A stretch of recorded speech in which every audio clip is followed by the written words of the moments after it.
Assalamualaikum warahmatullahi wabarakatuh. Alhamdulillahilladzi arsala rasulahu bil huda wa dinil haq liyuzhirahu 'alad dini kullihi wa kafa billahi syahida. Nashhadu an la ilaha illallah wa nashhadu anna Muhammadan abduhu wa rasuluh. Allahumma salli wa sallim wa barik ala nabiyyina Muhammad wa ala alihi wa sahbihi wa man sara ala nahjihi wastanna bisunnatihi ila yaumiddin. Qala Allah azza wa jalla fi kitabihil karim, a'udzu billahi minasyaitonir rajim, wa ma atakumur rasulu fakhudhuhu wa ma nahakum anhu fantahu. Shadaqallahul azim. Hadirin hadirat para perindu surga Allah Subhanahu wa taala, jamaah Masjid At-Tahir Los Angeles dan juga jamaah yang lainnya. Tentunya tiada kata yang pantas kita lantunkan di sore hari waktu Los Angeles dan di pagi hari waktu di Indonesia, melainkan ucapan syukur alhamdulillah. Betapa sayangnya Allah kepada kita, betapa banyaknya nikmat dan karunia yang Allah limpahkan kepada kita. Kembali Allah akan hidup kita, Allah sehatkan kita, Allah limpahkan rezekinya yang begitu luas kepada kita. Kita senantiasa berdoa dan berharap mudah-mudahan Allah Subhanahu wa taala memberikan istiqomah kepada kita dan kelak mewafatkan kita dalam keadaan husnul khatimah. Amin ya rabbal alamin. Tak lupa salawat teriring salam kita haturkan kepada panutan kita Nabi Muhammad sallallahu alaihi wasallam. Sosok yang kita cintai, sosok yang kita rindui, yang kita berharap mudah-mudahan dengan cinta kita kepada beliau, Allah Subhanahu wa taala berkenan untuk mempertemukan kita bersama Nabi sallallahu alaihi wasallam di surganya. Amin ya rabbal alamin. Hadirin hadirat para perindu surga Allah Subhanahu wa taala, jamaah Masjid At-Tahir Los Angeles dan jamaah dimanapun saja berada, setelah pada 2 pekan lalu kita membahas tentang Piagam Madinah, dan saya katakan bahwa Piagam Madinah merupakan konstitusi tertulis yang pertama yang ada di dunia, ya. Bagaimana dengan Piagam Madinah ini Nabi Shallallahu Alaihi Wasallam membangun perlindungan satu dengan yang lain yang tinggal di Madinah, ya. Sampai kepada kisah yang terakhir bahwa ternyata Piagam Madinah ini dikhianati oleh orang-orang Yahudi, dan yang pertama kali mengkhianati adalah Banu Qainuqa, di mana mereka tidak puas hati dengan kemenangan Nabi Shallallahu Alaihi Wasallam dalam perang Badar. Ya. Jadi setelah Nabi SAW dengan para sahabat kembali dari perang Badar dengan membawa ghanimah, ya, dengan membawa harta rampasan yang demikian banyak, ini membuat iri dan dengki di kalangan orang-orang Yahudi Bani Qainuqa, dan puncaknya adalah bagaimana mereka menantang dengan mengatakan bahwa, ya, jangan merasa sesumbar, jangan merasa sombong dengan kemenangan terhadap orang-orang Quraisy, karena seandainya engkau berhadapan dengan kami, maka belum tentu kejadiannya seperti perang Badar. Ya. Dan yang memicu kemudian perang Banu Qainuqa ini adalah ketika seorang muslimah yang pergi ke pasar Qainuqa dan ternyata beliau dilecehkan kehormatannya, yaitu hijab beliau oleh pedagang di sana kemudian diikat, sehingga pada saat beliau bangkit dari tempat duduknya tersingkaplah auratnya. Saat itu ada seorang muslim yang melihat, langsung kemudian, ya, menyelesaikan masalah ini, membunuh kepada pedagang tersebut, dan kemudian muslim tersebut dikeroyok oleh orang-orang Yahudi dan kemudian tewaslah beliau. Dan inilah yang kemudian memicu terjadinya perang Banu Qainuqa, dan dengan demikian maka Bani Qainuqa oleh Nabi Shallallahu Alaihi Wasallam diusir dari Madinah, setelah sebelumnya Abdullah bin Ubay bin Salul minta kepada Nabi SAW agar diberikan keringanan kepada mereka. Saat ini kita akan bercerita tentang bagaimana sejarah Yahudi di Madinah.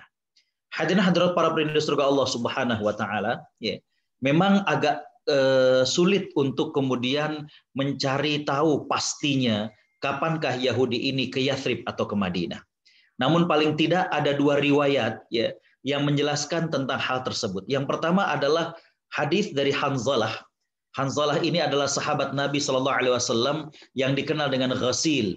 Ghasil artinya adalah seorang sahabat yang syahid, yang kemudian ya sahabat ini dimandikan oleh malaikat lantaran dia syahid dalam keadaan baru saja meninggalkan istrinya yang dinikahi tersebut. Baik. Khothaliman rahimakumullah, Imam Ibnul Munzir ya, menjelaskan bahwa ketika Nabi Musa alaihi salam melaksanakan haji, ada beberapa kalangan Bani Israel yang turut juga berhaji. Dan ketika pulang mereka mampir di Madinah. Mereka perhatikan dan mereka jumpai bahwa karakter Yathrib ini adalah seperti yang mereka dapatkan dalam Taurat. Ya. Dan mereka juga melihat bahwa ini merupakan kota yang nantinya akan muncul Nabi yang terakhir. Ya. Sehingga sebagian dari mereka itu singgah di pasar Qainuqa dan kemudian mereka menetap di sana. Ini satu riwayat. Ya.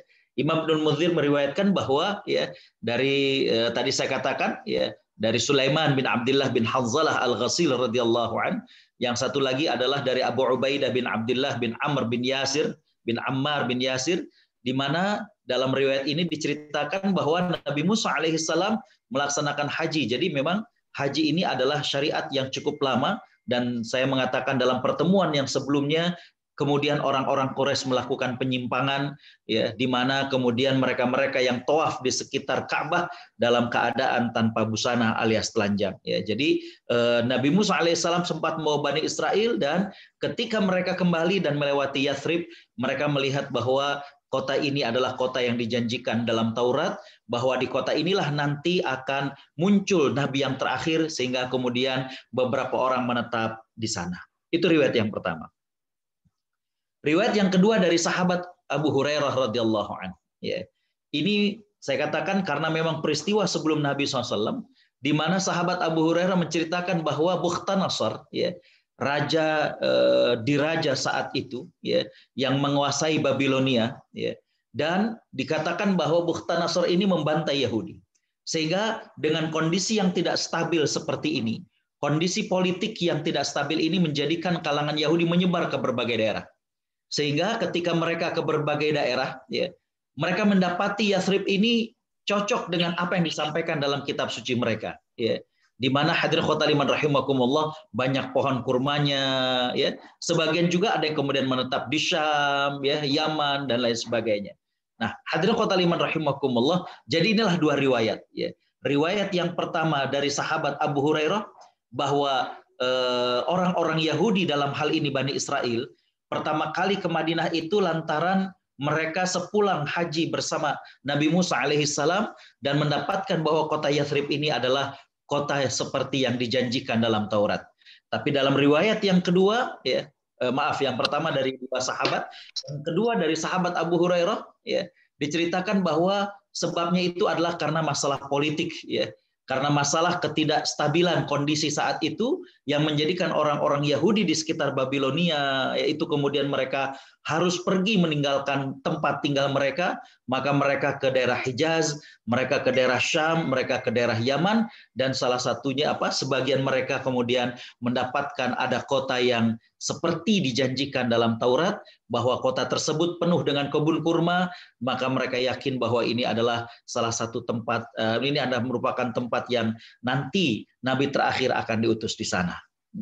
Nah, hadirin khothaliman rahimakumullah, sebagian mereka, artinya dari Banu Harun ini ada yang singgah di Yathrib, dan mereka meninggal dalam kondisi beriman kepada Nabi Muhammad SAW. Jadi masih ada yang masih mengadut daripada agama Nabi Harun dan Nabi Musa alaihissalam untuk beriman kepada Nabi Muhammad SAW. Jadi mereka percaya bahwa akan ada Nabi yang terakhir yang akan muncul di kota ini. Namun sayang, ya, ternyata putra-putri mereka tidak mengimani hal tersebut. Ya.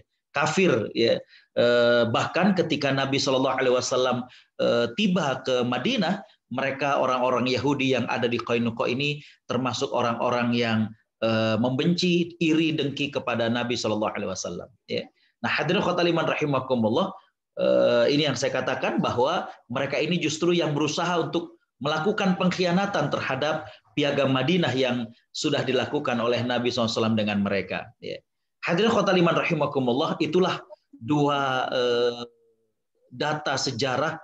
Yang pertama adalah lantaran mereka pulang haji, yang kedua adalah karena ketidakstabilan politik di saat Bukhtanasor menjadi raja di Babilonia dan memerangi orang-orang Yahudi, ya, Bani Israel, dan sampai kemudian mereka ada yang ke Syam, ada yang ke Yathrib, ada yang ke Yaman dan lain sebagainya. Ya. Nah, hadirin khotaliman rahimakumullah, saya dapatkan dari bacaan saya bahwa selain faktor agama, ya, artinya mereka merasa bahwa ini akan menjadi tempat diutusnya Nabi terakhir, juga selain masalah politik, ya, di mana ketidakstabilan di zaman Raja Bukhtanasor tadi, saya mengatakan juga faktor ekonomi, ya, di mana hadirin khotaliman rahimakumullah, ya, kesuburan tanah di daerah Hijaz ini, ya, ini menarik orang-orang Yahudi, ya. Yathrib, Khaybar, Taima, Wadil Qura, Fadak, ya. Ini yang kemudian mendorong orang Yahudi kemudian menjadikan tempat tersebut sebagai alternatif pemukiman bagi mereka. Ya. Jadi selain daripada faktor politik, yaitu ketidakstabilan, ya, kondisi politik saat itu, di mana Raja Bukhtanasor tadi saya katakan, juga karena faktor agama, ya, mereka melihat, oh iya, ini adalah kota yang dijanjikan dalam Taurat. Ternyata juga ada faktor ekonomi, bahwa mereka melihat tanah-tanah ini merupakan tanah-tanah yang subur, Yathrib, Khaybar, Taima, Wadil Qura, dan lain sebagainya, maka mereka kemudian bermimpi dan mereka kemudian berpikir untuk menciptakan pemukiman baru bagi orang-orang Yahudi di Yathrib ataupun di Madinah. Hadirat para perindu surga Allah Subhanahu wa taala. Allah Subhanahu wa taala berfirman dalam surat Al-Baqarah ayat 146, A'udzu billahi minasyaitonir rajim. Alladzina atainahumul kitaba ya'rifunahu kama ya'rifuna abna'ahum wa inna fariqan minal mu'min wa inna fariqan minhum la yaktumunal haqqa wa hum ya'lamun. Allah Subhanahu wa taala menjelaskan kepada kita tentang bagaimanakah, ya, ingkarnya orang-orang Yahudi dengan apa yang mereka sudah ketahui. Allah Subhanahu wa taala berfirman, orang-orang Yahudi, ya, dan orang-orang Nasrani yang telah kami berikan kami berikan kepada mereka Taurat dan Injil, mereka mengenali Muhammad SAW sebagaimana mereka mengenali anak-anak mereka sendiri, dan sesungguhnya sebagian di antara mereka menyembunyikan kebenaran padahal mereka mengetahui. Ya. Subhanallah, Allah Subhanahu wa taala mengatakan bahwa orang-orang yang Allah berikan kitab kepada mereka, di antaranya adalah Yahudi, itu kenal, ya, tentang tanda-tanda kota di mana Nabi terakhir akan diutus. Mereka juga kenal tanda-tanda kenabian Muhammad SAW, sebagaimana mereka mengenali anak-anak mereka. Bapak Ibu, kita kenal anak-anak kita. Bagaimana tanda lahirnya, bagaimana perangainya, bagaimana kulitnya, bagaimana di punggungnya, bagaimanakah dan lain sebagainya. Saking begitu kenalnya mereka dengan tanda-tanda Nabi terakhir, sampai Allah mengatakan sebagaimana mereka mengenali anak-anak mereka. Tapi Allah mengatakan wa inna fariqan minhum, tapi kebanyakan dari mereka la yaktumunal haqqa wa hum ya'lamun, mereka menyembunyikan kebenaran tersebut padahal mereka mengetahui. Jadi ketika mereka ke Yathrib ini, tadi saya katakan 3 faktor yang memicu mereka. Ada faktor politik karena ketidakstabilan. Yang kedua faktor agama karena mereka memang mencari, dan ini mereka katakan adalah sebagai tempat yang dijanjikan dalam Taurat. Dan yang ketiga memang ada faktor ekonomi di mana mereka melihat tanahnya subur dan mereka ingin untuk kemudian membangun pemukiman baru di wilayah-wilayah Yathrib, Khaybar, Taima, dan lain sebagainya. Baik, hadirin khotaliman rahimakumullah. Setelah kemudian kaum Yahudi di Madinah, bagaimana kondisinya? Ya. Kita lihat dari beberapa aspek. Yang pertama dari segi sosial dan politik. Ya. Di mana hadirin khotaliman rahimakumullah, ketika Yahudi ini bermukim di Yathrib, ya, di pemukiman baru tersebut, maka mau nggak mau orang-orang Yahudi akan berdampingan dengan pribumi, orang-orang Arab yang sudah lebih dulu tinggal di tempat tersebut. Ya. Nah, hadirin khotaliman rahimakumullah, ya, sehingga terjadilah akulturasi budaya. Ya, di mana mereka tidak bisa untuk berpisah dari masyarakat yang sudah lebih dulu ada di kota Yathrib tersebut. Ya. Sehingga dengan demikian pengaruh secara sosial, pengaruh secara politik itu cukup besar. Ya. Di mana saya dapatkan bahwa cara berpakaian mereka, begitu juga nama-nama mereka ini sudah mengikuti tradisi Arab. Ya. Contoh misalkan di antara nama mereka ada yang bernama Samuel bin Yazid. Samuel nama dari bahasa Ibrani, ya. Tapi Yazid itu adalah bahasa Arab. Ya. Zubair bin Battah. Ya. Zubair ini bahasa Arab, tapi Battah adalah nama Ibrani. Ya. Salam bin Mishkam. Ya. Salam adalah salah satu nama bahasa Ibrani. Ya. Huyai bin Akhtab. Ya. Serta yang lainnya ini merupakan nama tokoh-tokoh Bani Qainuqa dan Bani Nazir, di mana kalau kita lihat bahwa dari penamaan mereka itu sudah bercampur ya dengan orang Arab yang sudah ada di Madinah atau di Yathrib sebelum mereka datang. Cara berpakaiannya juga ya. Bahkan saya katakan di sini komunikasi sehari pun mereka sudah menggunakan bahasa Arab tapi dengan dialek action Ibrani. Ya. Jadi actionnya action Ibrani tapi bahasanya sudah berbahasa Arab. Ya. Inilah kondisi Yahudi ketika di Madinah, di mana secara sosial mereka terpengaruh dengan orang-orang Arab yang sudah lebih dulu tinggal di Yathrib. Ya. Budaya, sosialnya. Ya. Bahkan sebagian dari kalangan Yahudi itu dikenal pandai berpuisi bahasa Arab. Ya. Contoh misalkan Ka'ab bin Sa'ad al-Qurazi, Sarah al-Quraziyah, Rabi' bin Abi al-Huqaiq, ya, Ka'ab bin Ashraf. Ya. Ini mereka adalah orang-orang Yahudi tapi pandai melantunkan syair, pandai untuk kemudian berpuisi dalam bahasa Arab. Ya. Jadi akulturasi budaya yang sangat kental karena mereka tidak bisa untuk kemudian berpisah ataupun mengasingkan daripada orang Arab yang memang sudah lebih dulu tinggal di kota tersebut. Hadirin khotaliman rahimakumullah. Secara sosial, ya, maka klan-klan besar Yahudi, artinya kabilah-kabilah besar Yahudi, seperti Bani Nadir, Bani Quraiza, Bani Qainuqa, ya, mereka tuh berhasil menempati tempat-tempat strategis, artinya tempat-tempat tinggal yang strategis di sekitar Yathrib. Yaitu daerah mana? Daerah Awali, ya, Wadi Muzainib. Jadi Awali ini adalah pegunungan yang ada di Madinah. Ya. Jadi daerahnya itu tinggi, sejuk, bagus, dan lain sebagainya. Nah, klan-klan terbesar dari Yahudi, saya katakan tadi Bani Nazir, Bani Quraiza, Bani Qainuqa, itu berhasil mendapatkan dan memiliki tanah di Awali tersebut. Ya, ini lokasi yang strategis. Ya. Nah, itu hadirin khotaliman rahimakumullah, bukan itu saja. Mereka juga berhasil menguasai sumber air di Madinah. Ya. Mereka berhasil menguasai sumber air di Madinah. Ya. Jadi kalau kita pergi ke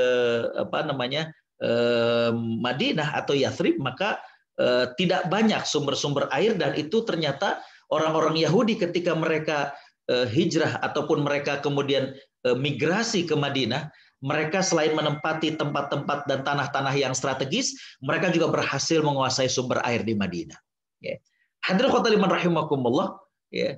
Bukan cuma mereka tinggal di daerah-daerah strategis, bukan cuma mereka menguasai sumber-sumber air di kota Madinah, bahkan saya katakan di sini bahwa mereka menguasai perdagangan.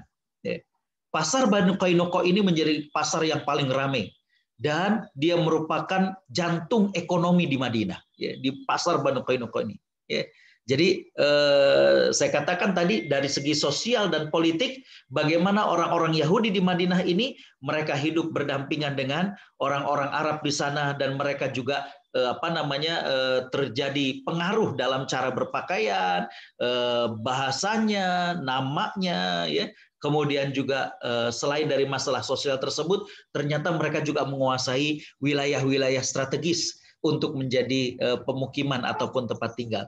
Di mana mereka tinggal di daerah Awali, ada Wadi Muzainib, Wadi Mahzur, Wadi Buton, ya, dan mereka juga menguasai sumber air, bahkan mereka menguasai perdagangan, yaitu pasar Qainuqa yang merupakan jantung perekonomian yang ada di Yathrib atau di Madinah.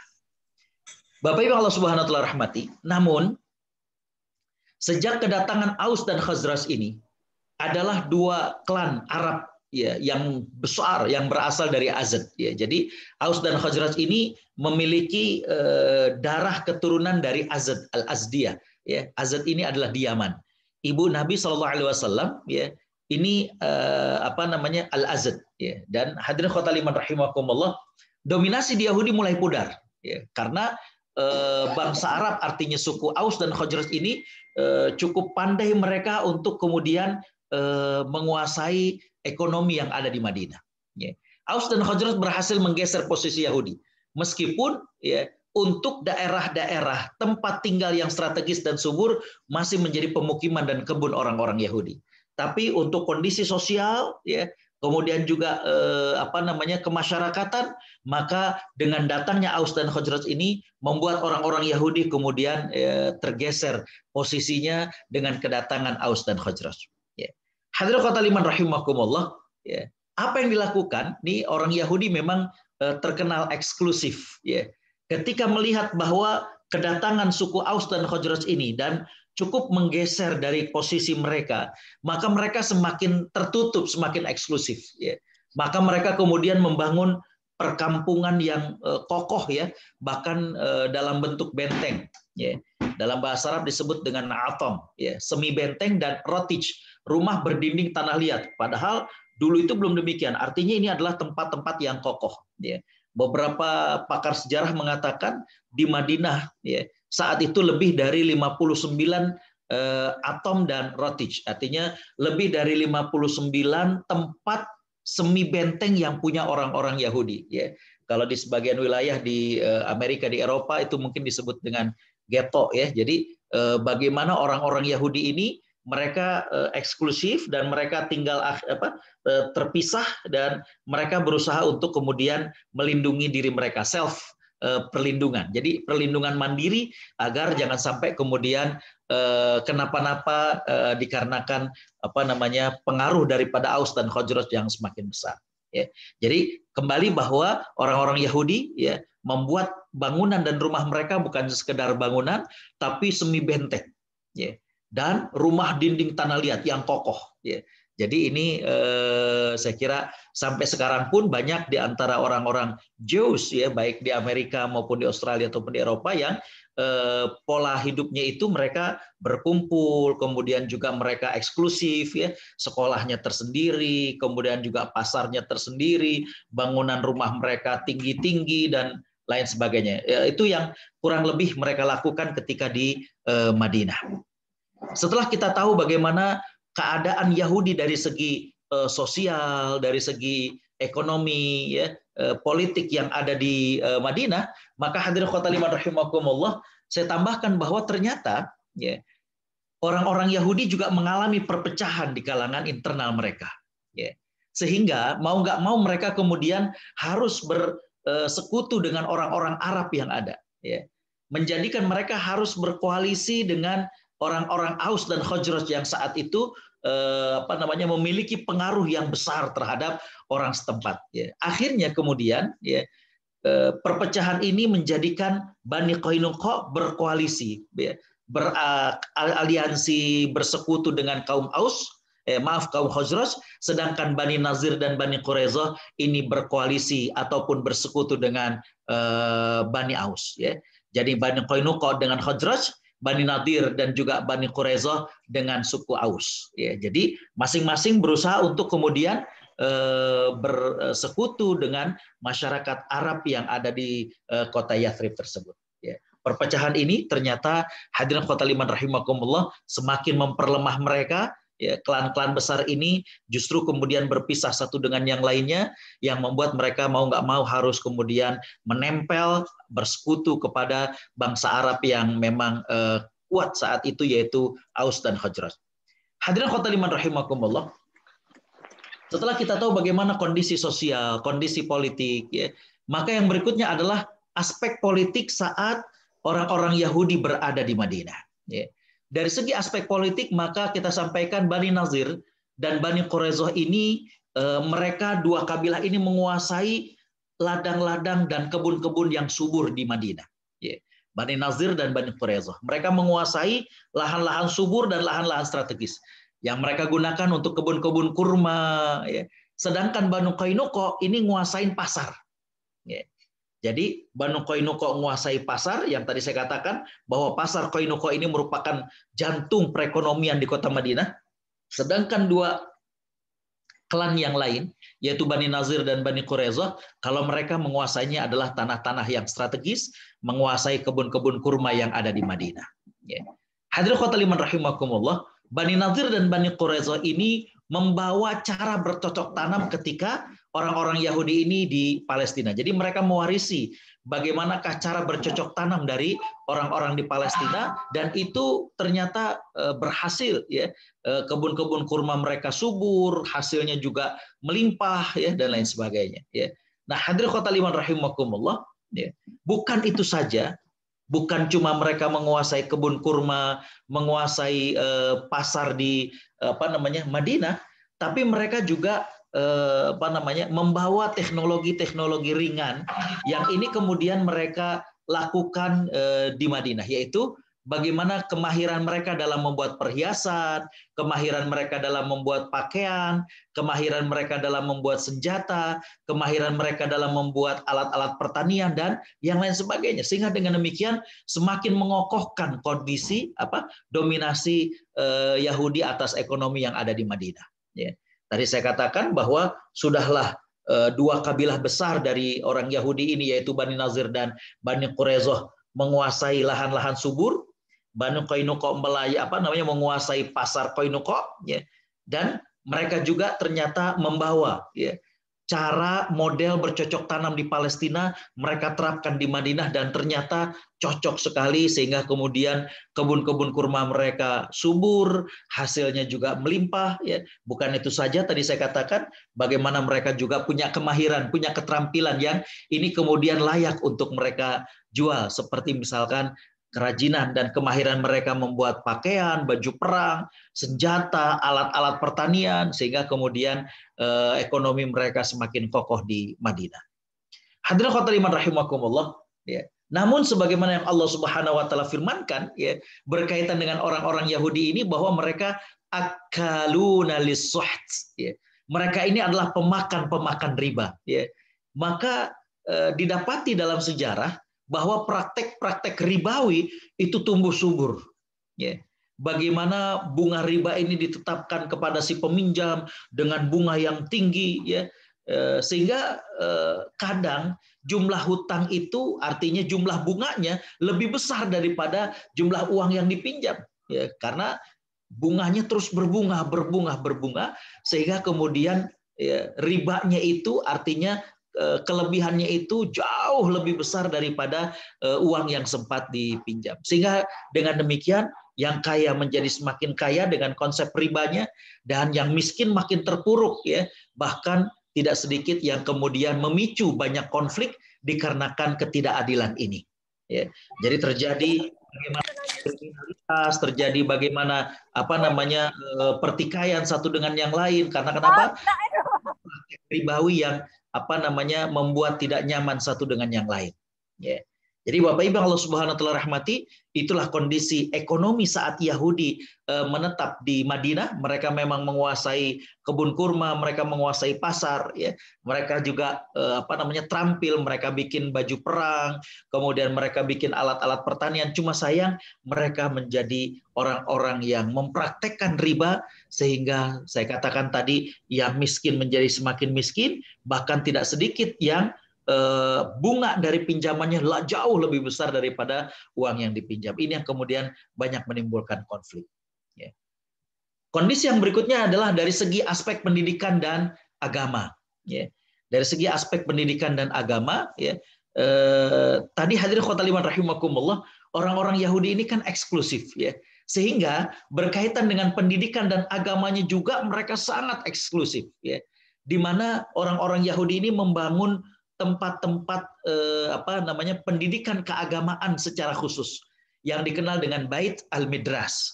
Bait al-Midras, ya. Midras sendiri adalah bahasa Ibrani yang artinya adalah tempat kumpul, ya. Nah, Bapak Ibu Allah Subhanahu Wa Taala rahmati, anak-anak mereka tidak disekolahkan ataupun tidak belajar bareng dengan anak-anak yang lain, tapi mereka lebih eksklusif, ya, untuk menyekolahkan di sekolah-sekolah mereka yang mereka namakan dengan Bait al-Midras, ya, apalagi dengan ajaran agamanya, ya. Jadi memang Yahudi pada saat di Madinah itu, walaupun mereka hidup berdampingan dengan orang Arab setempat, walaupun mereka terpengaruh secara bahasa, mereka menggunakan bahasa Arab tapi dengan action dan dialek orang-orang bahasa Ibrani, ya.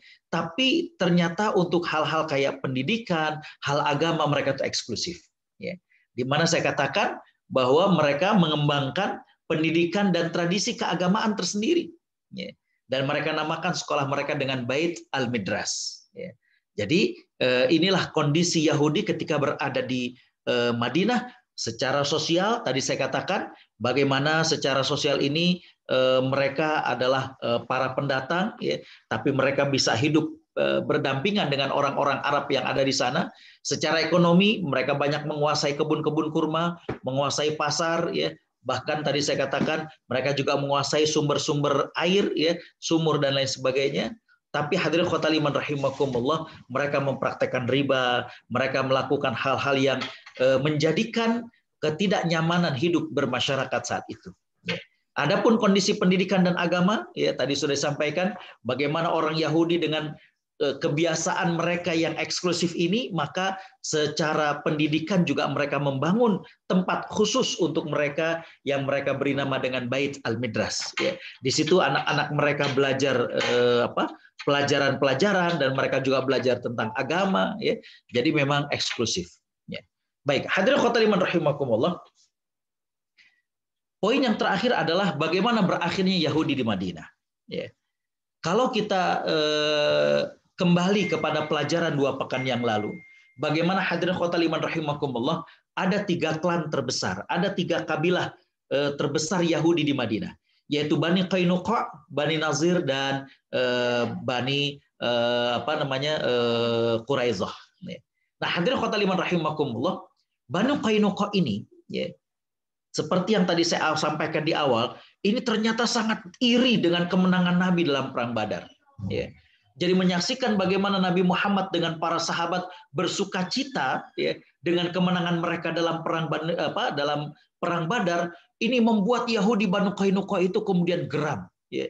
Bahkan hadirin khotul iman rahimakumullah, mereka dengan berani mengatakan kepada Nabi SAW, yang tadi saya sampaikan, bahwa janganlah engkau merasa sombong wahai Muhammad dengan kemenanganmu hari ini.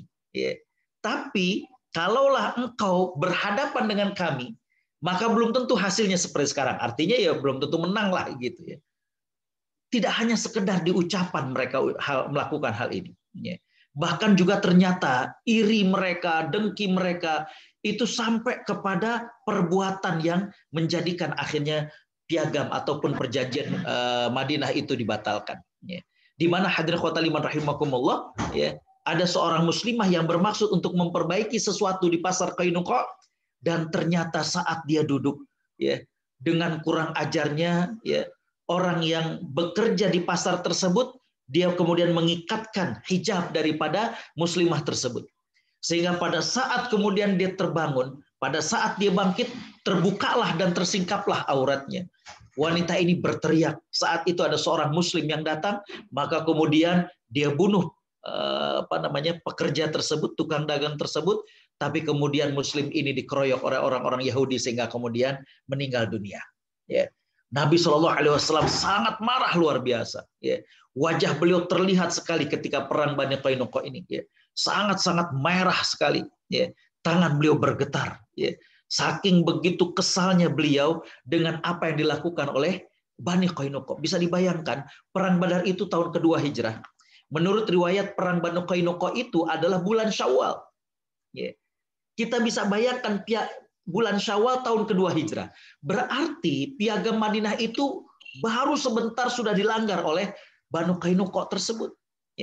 Melihat Nabi marah seperti ini, Abdullah bin Ubay bin Salul datang kepada Nabi Muhammad SAW.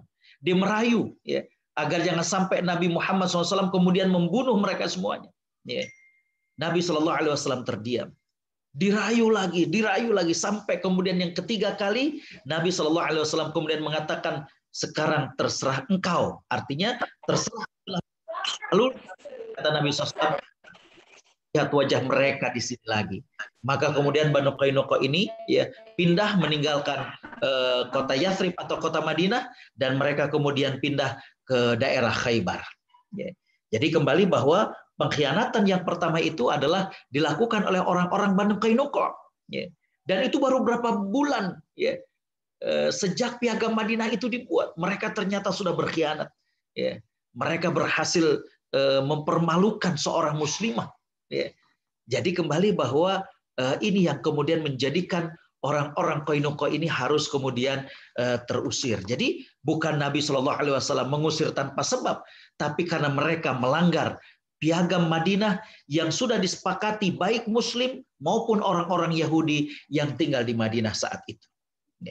Hadirat para penduduk surga Allah Subhanahu Wa Taala, bukan itu saja. Nabi Shallallahu Alaihi Wasallam juga memberikan peringatan kepada Bani Nazir dan Bani Quraisyah bahwa kalau mereka kemudian macam-macam, kalau mereka kemudian berbuat hal yang sama, maka Nabi Muhammad SAW juga pasti akan memberikan hukuman kepada mereka. Hadir khotaliman rahimakumullah. Tapi apa yang terjadi?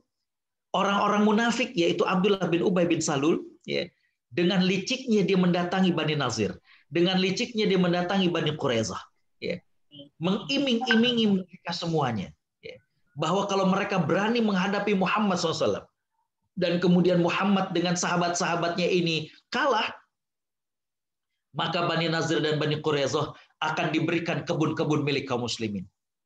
Tadi saya sampaikan bahwa Bani Nazir dengan Bani Quraisyah ini memang mereka adalah orang-orang yang suka berkebun. Kebun kurma mereka tadi saya katakan subur dan lain sebagainya. Nah, ini orang munafik yaitu Abdullah bin Ubay melobi kepada mereka untuk mau berontak kepada Muhammad SAW. Dan mereka mendapatkan iming-iming kalau sampai Muhammad dengan para sahabatnya ini terkalahkan, maka Bani Nazir dan Bani Quraisyah dipersilakan untuk mengambil tanah di Madinah. Tentu mereka kemudian tergoda dengan ucapan orang munafik ini. Orang munafik ini kemudian menyampaikan bahwa selain mereka berjanji akan memberikan ladang-ladang bekas milik daripada orang Muslim kalau sampai orang Yahudi ini menang, maka yang kedua, hadirin khotaliman rahimakumullah, orang-orang munafik dalam hal ini Abdullah bin Ubay bin Salul mengatakan, apabila engkau berani melawan Muhammad, kami akan berada di belakangmu.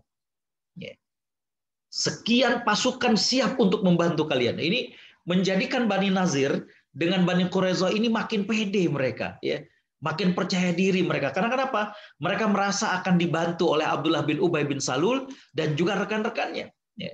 Tapi Allah Subhanahu Wa Taala menyatakan hal yang berbeda. Allah berfirman dalam surat Al-Hasyr ayat yang ke-11. A'udzu billahi minasyaitonir rajim. Alam tara ilal ladzina nafaqu yaquluna li ikhwanihim alladzina kafaru min ahlil kitab la in ukhrijtum lanakhrujanna ma'akum. Lihat, ini perkataan orang-orang munafik, Jadi Allah Subhanahu Wa Taala menegaskan, apakah kamu tidak memperhatikan orang-orang munafik yang berkata kepada saudara mereka dari orang-orang kafir dari ahli kitab. Di sini yang dimaksud dengan munafik adalah Abdullah bin Ubay bin Salul. Dikatakan saudara mereka karena sama-sama sebenarnya nggak beriman kepada Allah Subhanahu Wa Taala. Jadi Abdullah bin Ubay bin Salul di sini Allah katakan itu kemudian melobi. Bagaimana kemudian meyakinkan orang-orang Yahudi, la in ukhrijtum, seandainya kalian diusir, lanakhrujanna ma'akum, kami pun akan ikut keluar bersama kalian. Jadi artinya kalau kalian akan diusir seperti Banu Qainuqa, nggak usah takut. Kita juga bakalan ngedukung kalian. Kita juga akan meninggalkan kota Madinah.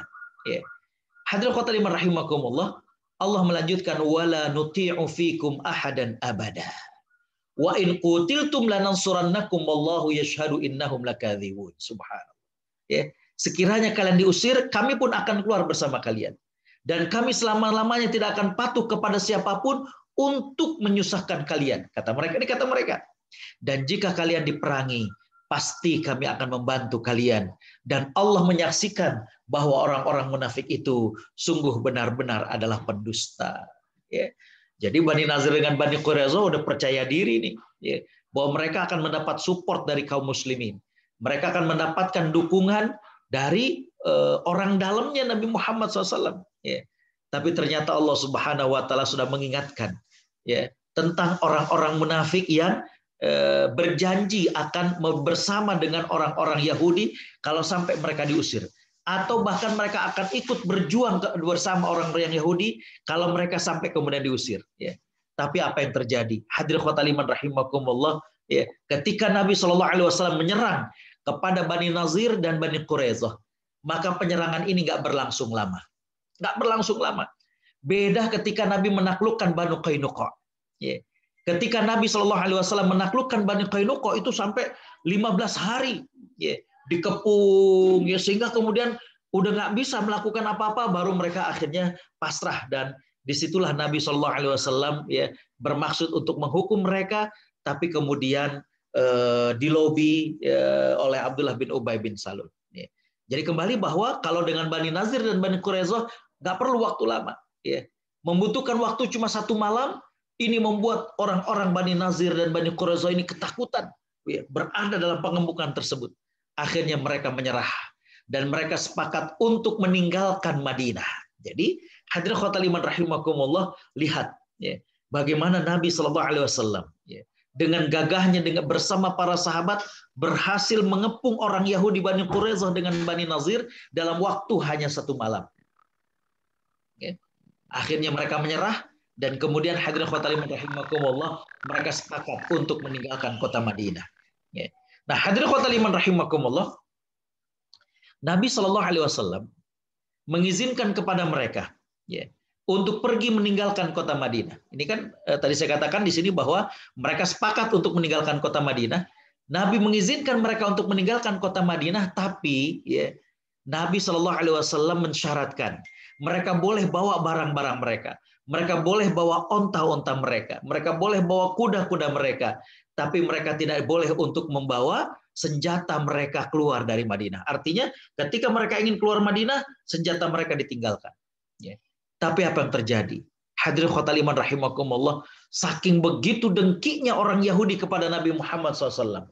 Bagaimana dengkinya mereka kepada kaum muslimin, sampai-sampai mereka yang sudah diberikan kesempatan mulia oleh Nabi untuk meninggalkan kota Madinah, bawa harta mereka, tapi apa yang terjadi? Mereka menghancurkan rumah-rumah mereka. Yukhribuna buyutahum biaidihim. Surat Al-Hasyr. Bagaimana mereka menghancurkan rumah-rumah mereka. Kenapa demikian? Karena mereka dengki, agar jangan sampai kemudian bisa dimanfaatkan oleh kaum muslimin sedikit pun.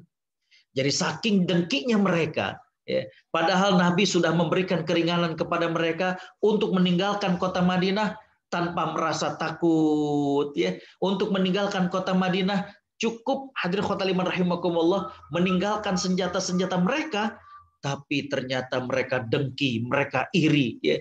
Sehingga kemudian hadirin khotul iman rahimakumullah, mereka menghancurkan rumah mereka sendiri. Yukhribuna buyutahum biaidihim. Al-Quran mengatakan demikian. Mereka menghancurkan rumah-rumah mereka. Kenapa?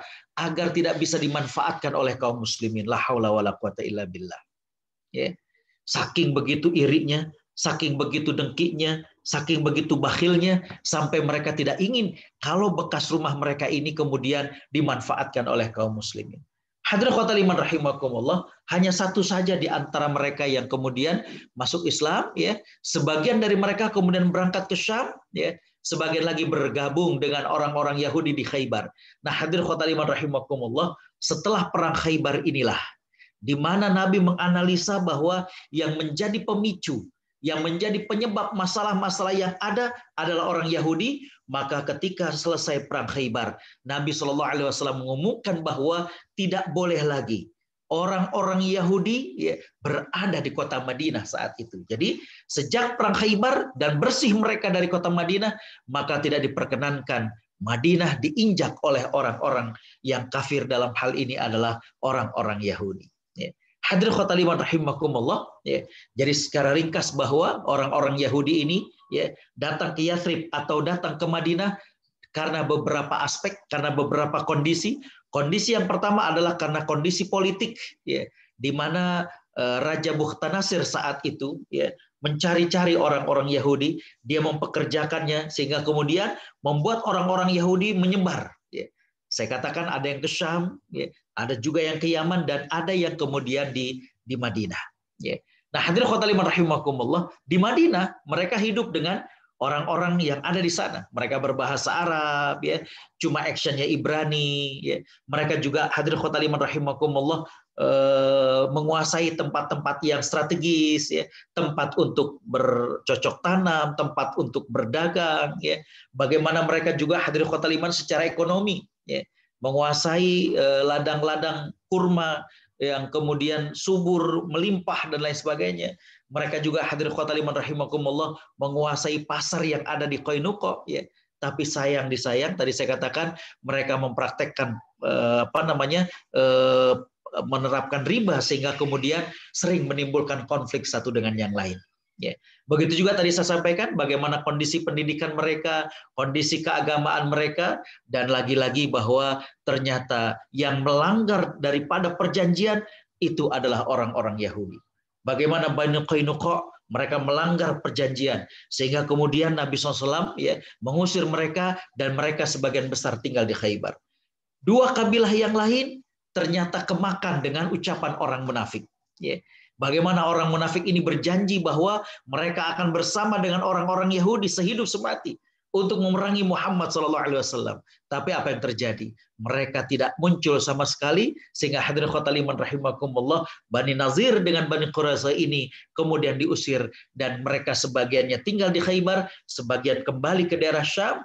Dan hadirin khotimah rahimakumullah, di saat perang Khaybar itulah Nabi SAW kemudian menghancurkan orang-orang Yahudi, termasuk mengharamkan sejak saat itu bahwa kota Madinah tidak boleh dimasuki oleh orang-orang Yahudi ataukah orang Nasrani. Hadirin khotimah rahimakumullah, ya. Saya kira itu yang bisa saya sampaikan tentang sejarah Yahudi di kota Madinah, baik dari kedatangannya, baik pada saat mereka di Madinah, dan kapan berakhirnya kehidupan ataupun sejarah Yahudi di Madinah. Saya kira demikian dan saya kembalikan ke Pak Farhad sebagai MC. Jazakumullah khairan. Assalamualaikum warahmatullahi wabarakatuh. Waalaikumsalam warahmatullahi wabarakatuh. Ustaz. Syukron, Ustaz. Sudah masuk beberapa pertanyaan, Ustaz. Apakah Ustaz langsung bacakan atau Ustaz mau saya bacakan, Ustaz? Boleh dibacakan, Pak.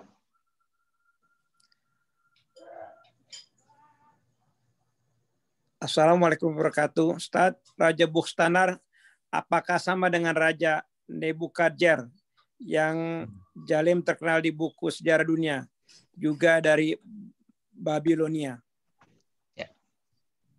Bismillahirrahmanirrahim. Alhamdulillah, salatu wassalamu ala rasulillah. Menarik sekali ya.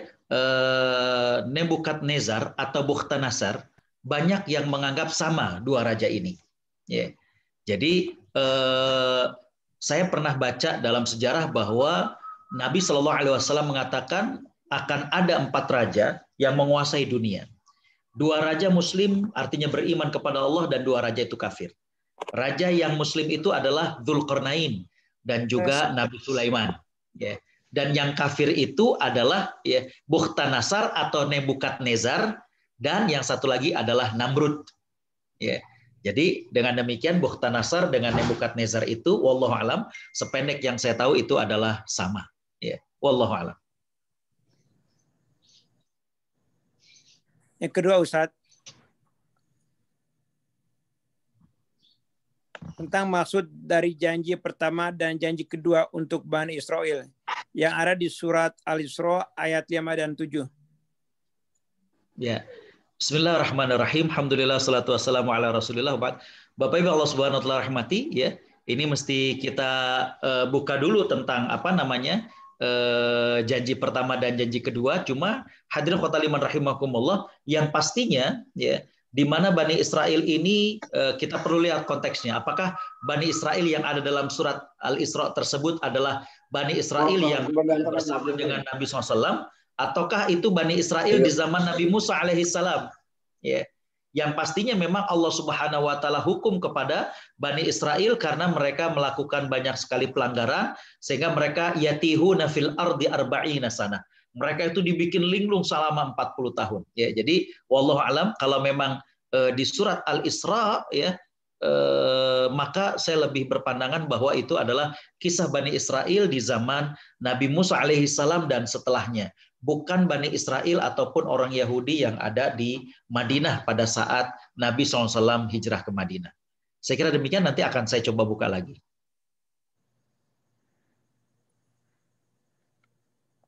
Pertanyaan selanjutnya, Ustaz.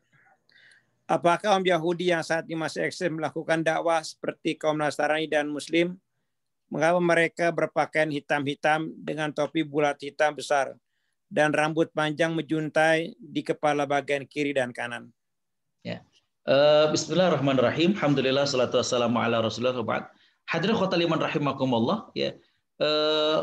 Masyarakat Yahudi ya sampai sekarang ini mereka masih eksis ya.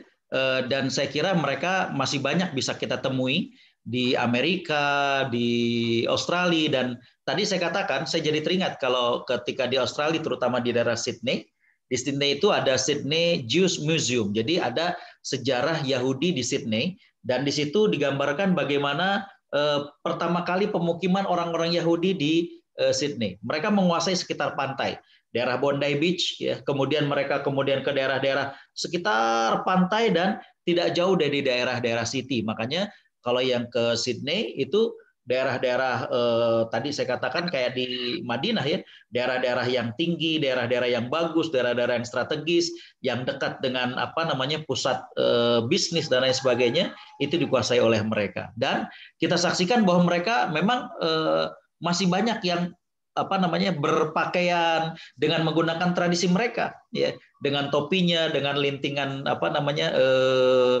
rambutnya, bahkan hadirin khotaliman rahimakumullah, mereka juga memiliki sekolah-sekolah khusus ya, yang tadi saya katakan kondisi eksklusif mereka itu sampai sekarang. Saya kira di Amerika juga ada kayak daerah perkampungan Yahudi yang mereka ternyata juga sangat ketat untuk masalah pernikahan ini. Mereka banyak yang masih sangat menjaga darah keyahudian mereka, pendidikan mereka juga eksklusif, ya.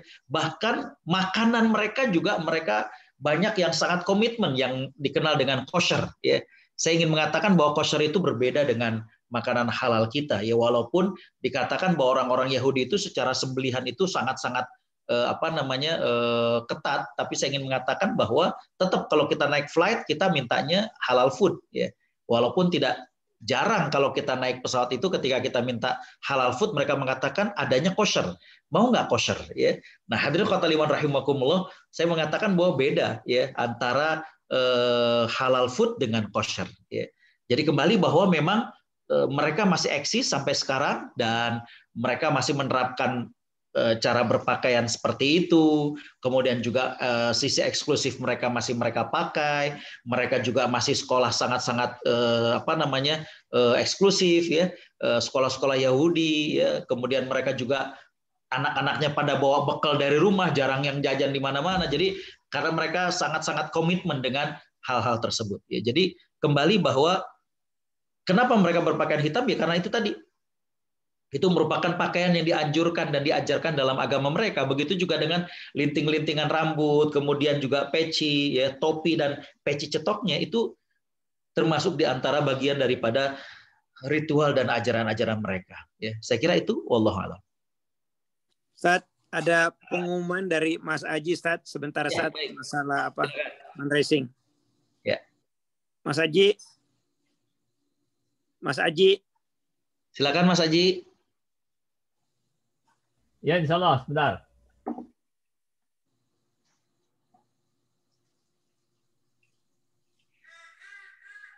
Unmute dulu Mas Haji.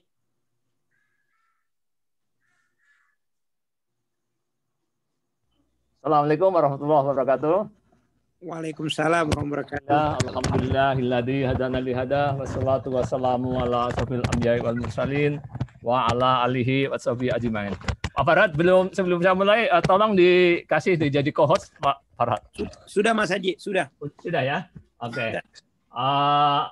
Terima kasih Pak Farhad, terima kasih Ustaz Agus yang memberikan waktunya kepada saya. Mungkin Bapak Ibu telah dengar ya bahwa kita jamaah Muslim Indonesia di LA sedang mengadakan fundraising. Masjid kita ini renovasinya biayanya cukup besar. Kita total kekurangan dana sekitar $180.000 ya. Untuk jamaah komunitas Muslim di LA mungkin jumlah itu sangat-sangatlah besar. Jadi kalau Bapak Ibu dimanapun Bapak Ibu berada bisa berbagi dengan kami jemaah LA untuk bisa membantu menutup kekurangan biaya renovasi masjid kita ini. Jadi, alhamdulillah, mungkin kalau Bapak Ibu belum pernah ke LA, lokasi masjid kita itu sangat strategis ya, di tengah kota LA. Tidak jauh dari downtown, juga tidak jauh dari KJRI Los Angeles, cuma sekitar 1 mile atau 1,6 kilo gitu kalau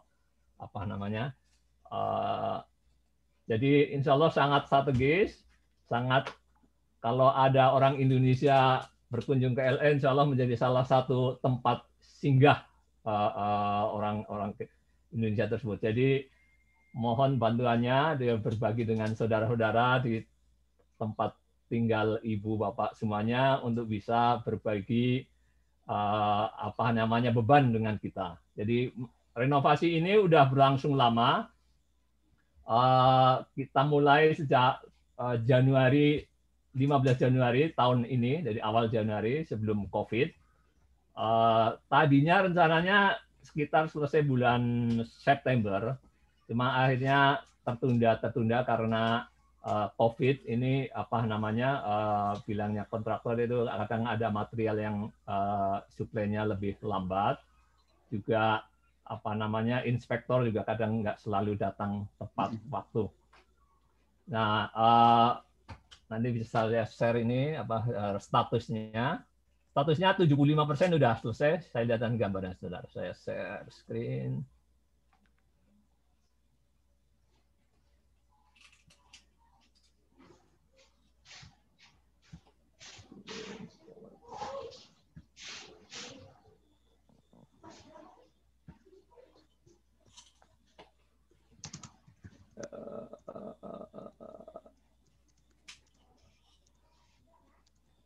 Lihat screen saya, Bu, Bapak, Farhad?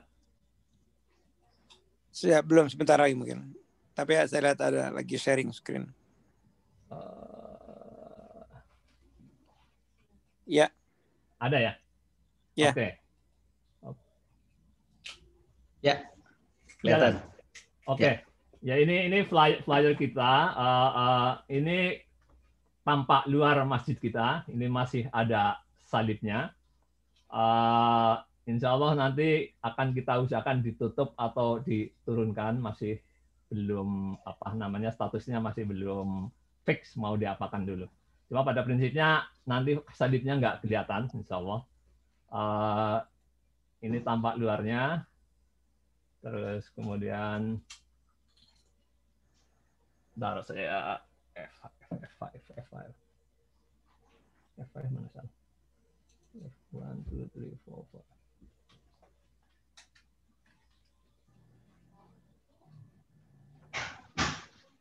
Ya, ini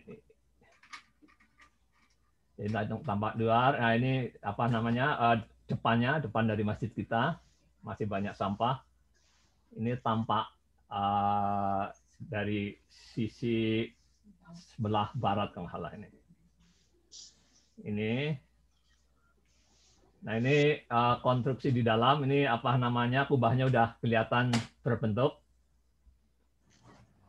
Ini kubahnya. Ini bagian tengah masjid. Jadi itu kalau Bapak ingin bisa berbagi dengan kita, bisa Zelle ke kita. Zelle ke donation, ya, saya ketik donation @infola.org.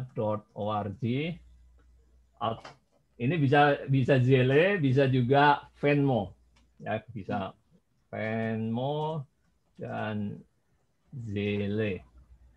Juga bisa lewat PayPal atau bisa lewat kredit card. Bisa Bapak Ibu bisa datang ke website kita infola.org. Insya Allah informasi itu ada semuanya di sana. Mungkin hanya itu, Ustadz Agus. Mungkin bisa juga dibantu untuk promosi juga. Terima kasih. Assalamualaikum warahmatullahi wabarakatuh. Assalamualaikum warahmatullahi wabarakatuh. Bapak Ibu yang dimuliakan Allah, ini kesempatan bagi kita ya untuk dibangunkan rumah di surga Allah Subhanahu wa taala. Bagaimana kita ikut saham dalam masjid di Los Angeles ini ya, Masjid At-Tahir, dan saya pernah ke Los Angeles, bagaimana jamaahnya luar biasa, guyupnya, bersatunya, dan luar biasa. Jadi ini kesempatan bagi kita, peluang bagi kita untuk bisa ikut membangun, berpartisipasi, ya, mendirikan rumah Allah Subhanahu wa taala di bumi Amerika. Karena itu saya ngajak nih yang pada hadir, dan juga bisa juga ngajak yang lain, karena barang siapa yang mengajak kepada kebaikan, maka dia mendapatkan pahala seperti orang yang melakukan kebaikan itu tanpa mengurangi pahala orang yang melakukan sedikit pun. Ya, jadi mari ini bisa dihubungi ke link yang sudah disampaikan oleh Mas Aji. Ya, wallahu a'lam. Saya kembalikan ke Pak Farhat. Sat, ada 2 pertanyaan terakhir, Sat. Yang pertama, apakah semua nabi beretnik Yahudi? Hanya Nabi Muhammad SAW beretnik Arab? Yang kedua, benarkah orang Yahudi orang yang paling pintar-pintar di dunia? Baik, bismillahirrahmanirrahim. Alhamdulillah, salatu wassalamu ala rasulillah. Terima kasih. Untuk pertanyaan pertama, tidak ya. Banyak juga para nabi yang bukan beretnik daripada Bani Israel. Jadi saya ingin mengatakan 2 hal. Yang pertama, Bani Israel itu berbeda dengan Yahudi. Ya.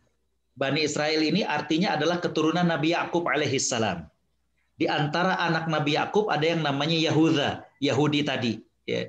Jadi setiap Yahudi itu Bani Israel, tapi tidak setiap Bani Israel itu Yahudi. Gitu.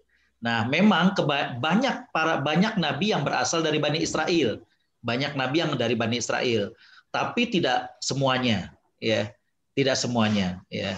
Nah, dan Allah Subhanahu wa taala jadikan nabi yang terakhir itu dari etnik Arab, yaitu dari keturunan Ismail alaihissalam, ya, untuk memberikan pelajaran bahwa selama ini Allah sudah utus nabi dari kalangan Bani Israel, tapi ternyata mereka dustakan, ternyata mereka abaikan, bahkan ada di antara para nabi yang waliyazubillah mereka bunuh. Jadi jawabannya adalah memang banyak nabi yang berasal dari Bani Israel, tapi tidak semuanya, ya.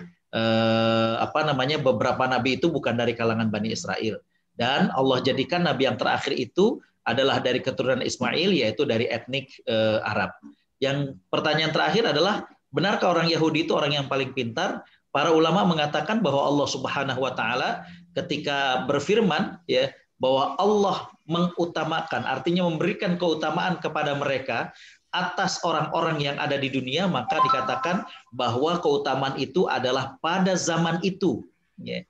Artinya kalau sekarang, maka hadirin khotaliman rahimakumullah, kalau ada di antara mereka yang pintar, ada mereka yang jenius, ya, maka ini bukan menjadi kaedah keumuman sehingga dikatakan yang paling pintar. Jadi dengan demikian tidak, mereka bukan menjadi orang yang paling pintar, karena Allah Subhanahu wa taala sudah cabut kelebihan dan keistimewaan itu dikarenakan banyaknya mereka mengingkari para nabi, bahkan tidak sedikit mereka yang kemudian berkhianat dengan para nabinya. Demikian, wallahu a'lam. Alhamdulillah, Ustaz, setelah selesai pertanyaan terakhir, selesai juga acara kita pada hari ini. Semoga kita semua dapat mengambil hikmahnya dari tausiah tadi, hingga kita dapat mengerjakan apa yang telah diperintahkan Rasulullah SAW dan mengikuti apa kehidupan Muhammad SAW. Sebelum acara berakhir, Ustaz, mohon doa, Ustaz. Baik. A'udzubillahi minasyaitonirrajim. Bismillahirrahmanirrahim. Alhamdulillahirabbil alamin. Hamdan syakirin, hamdan na'imin, hamdan yuwafi ni'amahu wa yukafi'u mazidah. Ya Rabbana lakal hamdu wa lakas syukru kama yanbaghi li jalali wajhika wa 'azimi sultanik. Allahumma sayyidina Muhammad wa ala alihi wa sahbihi ajma'in. Allahumma ighfir lana dhunubana wa israfana fi amrina wa thabbit aqdamana wansurna 'alal qaumil kafirin. Allahumma ighfir lana wa liwalidina warhamhum kama rabbawna shighara. Allahumma arzuqna hubbak wa hubba nabiyyik wa hubba amalin yuqarribuna ila hubbik.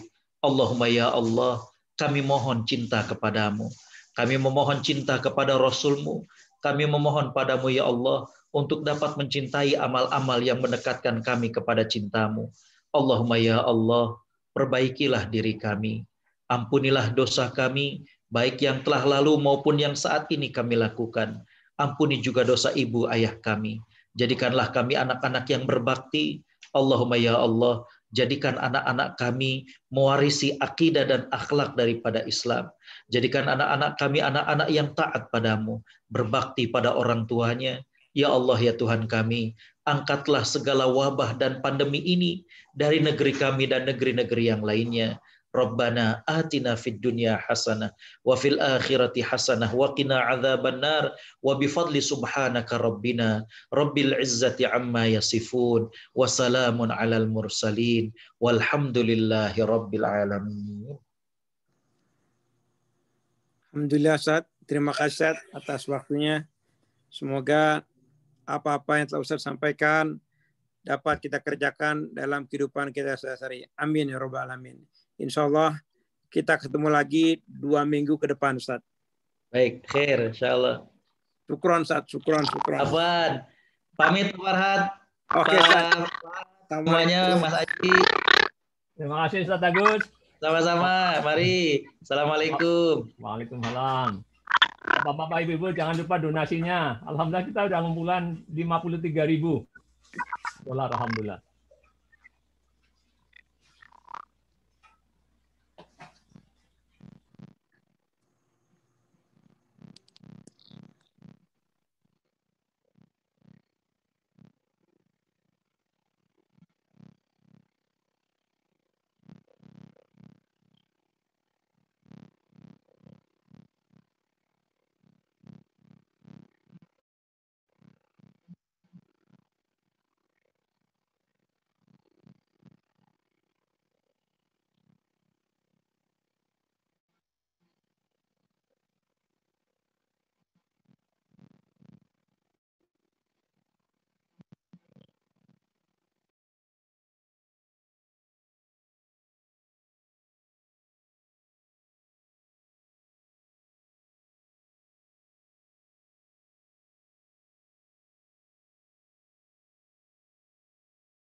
Gede.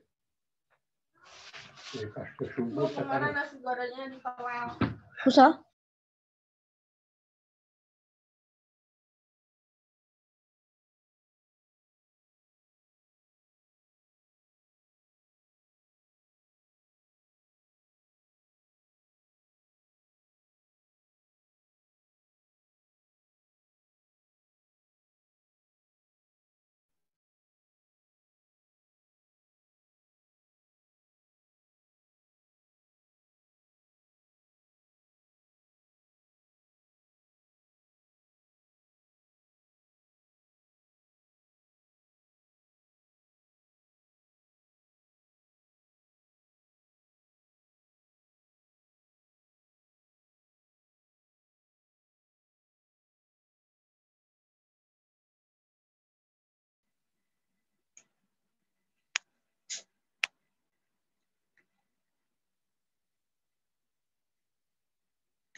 Ke year end.